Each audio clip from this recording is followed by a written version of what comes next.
Imagine a world without social media. It is even possible? Can we remember what it was like before we became entwined into the World Wide Web? There are definitely pros and cons of dabbling in Facebook and Twitter.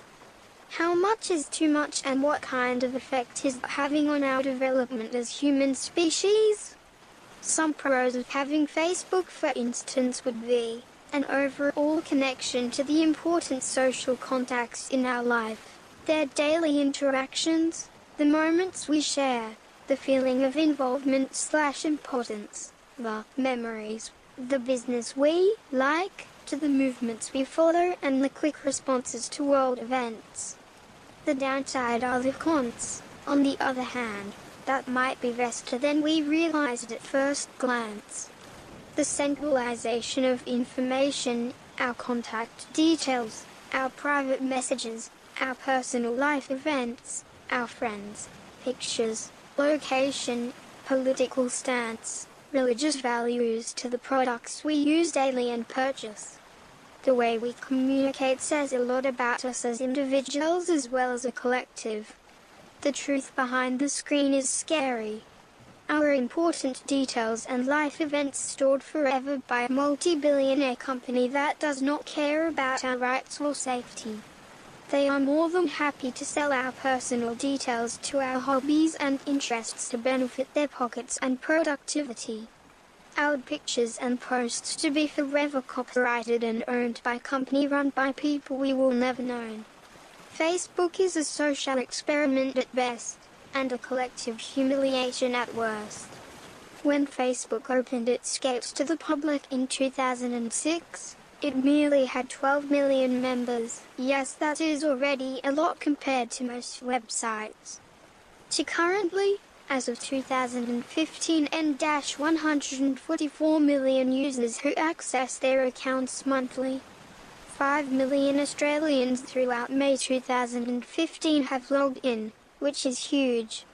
Though, since 2011, 11 million people fled Facebook, mostly due to privacy concerns, and to work at having more meaningful one-on-one relationships.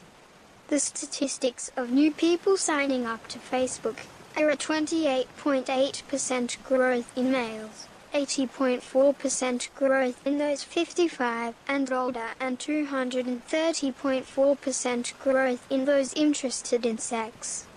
This is a huge concern for younger members, 13 being the legal age to have an account. It almost could be referred to a breeding ground for pedophilia and sexual crimes. There has been a 21% increase in sexual harassment and grooming in Britain over the last 2 years, which speaks a lot volume to the dangers of using social media. Not to forget being open to online bullying, stalking and trolling too.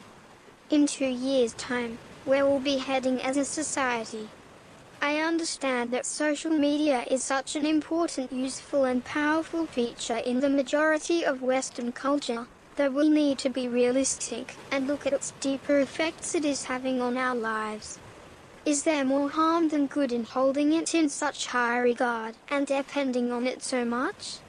Is those business tweets you send out weekly really going to get you better customers and make you more money? Are those friends on your friends list really going to be there when you need them? Will they care if you cease to exist?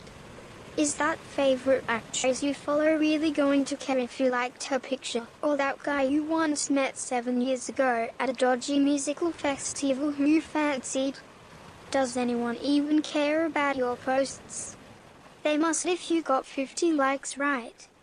Or maybe it was a slip of the mouse, a sarcastic ulterior motive, or worse, secret agent spy of the special forces who wants you to disclose a little more information.